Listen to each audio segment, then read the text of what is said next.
Keep it high, keep it tight. It's Jay Morse Review Guy back to bring you another video. This one is going to be my spoiler review of Star Wars The Last Jedi. And when I say spoiler review, I mean I'm probably going to reveal some stuff in this movie. Well, I know I am because I want to discuss it. And I might release a non-spoiler review if you, by chance, haven't seen Star Wars by now. But I feel like if you're on this video, you probably have seen it. And yeah, so I thought that this movie was a lot better than Force Awakens, but I personally wasn't a huge fan of Force Awakens. And I feel like this movie goes above and beyond The Force Awakens, and I personally enjoyed it more than I enjoyed Rogue One. I enjoyed it more than I enjoyed the prequels. And overall, I think it is a good movie, and it's definitely better than those, but it's not without its flaws. So starting off the discussion, obviously I'm not going to go scene by scene throughout the whole thing, but okay, so when I first saw the opening scene of the movie, I immediately felt as if this felt like an old Star Wars scene. And when I say old Star Wars, I mean from like the originals and even the prequels to some degree. It opened up and the fight scene seemed very genuine to the old Star Wars formula, and it seemed just very epic. I like that when it's given the story and the scroll down text. I think they did a great job of keeping it short and sweet, and I really enjoyed that it got straight to the point and we moved on from there. I think that's a really good touch. But overall, the opening scene, I was a big fan of how that went. Now, overall, unless a certain scene stood out to me as bad or whatever, or good, I'm not going to go scene by scene. I'm more just going to talk in a generalization of the whole story as a whole. So we get the return of Luke Skywalker in this, played by Mark Hamill.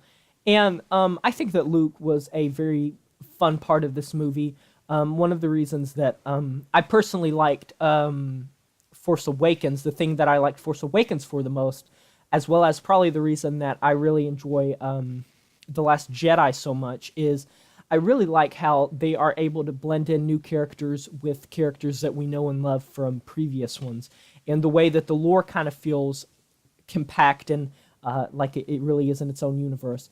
But at the same time, I can flaw the movie for pretty much forgetting everything that happened in The Force Awakens.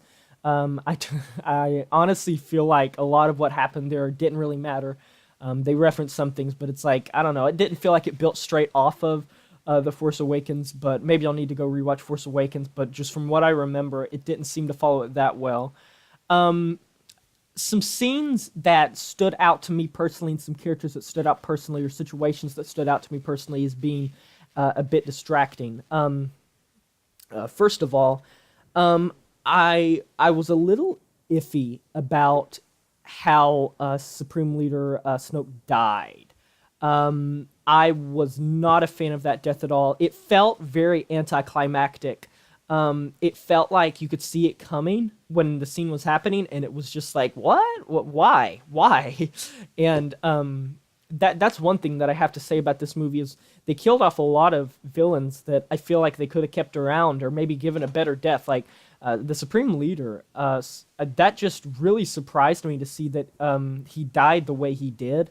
Andy Serkis did a great job. He always is a great actor, so I really enjoyed seeing him as the Supreme Leader, but at the same time, it was a bit distracting the way he died, and in the scene, I remember thinking, really? There's no, like, context, there's no extra, there's nothing there more, and to that degree, I feel like it could have been done a bit better under that degree. Rose Tico, the character that was played by Kelly Mary Tran, her character, I'll be upfront, I was not a fan of Finn's storyline in this movie, and under that supposition, I kind of wasn't a huge fan of Rose's character, and I wasn't a huge fan of the casino kind of hacker storyline at all, Codebreaker, just strictly because it felt very like there was something missing, that there should have been more, that it was there was something there that wasn't quite fleshed out as much. that's where we meet Benicio del Toro's character. He did a great job, but as usual, this movie's filled with great actors. But I wasn't a huge fan of that whole storyline because it felt out of place. It felt like, okay, this didn't contribute to the plot. It's already like a 2.5 hour long movie. This probably could have been removed and it wouldn't have made that much of a difference. And it almost makes me feel like the writers didn't really know what to do with Finn's character, so they literally just gave him this love interest in this random adventure storyline that seemed very separate and very identifiably just like on the other side of the story that really didn't add up to me. Maybe that's just me. But the romance at the end seemed very forced. Like throughout the whole movie, I didn't really see that becoming a romance, and then it did, and I was just like, okay. When Rose kisses Finn's character, it's like, okay.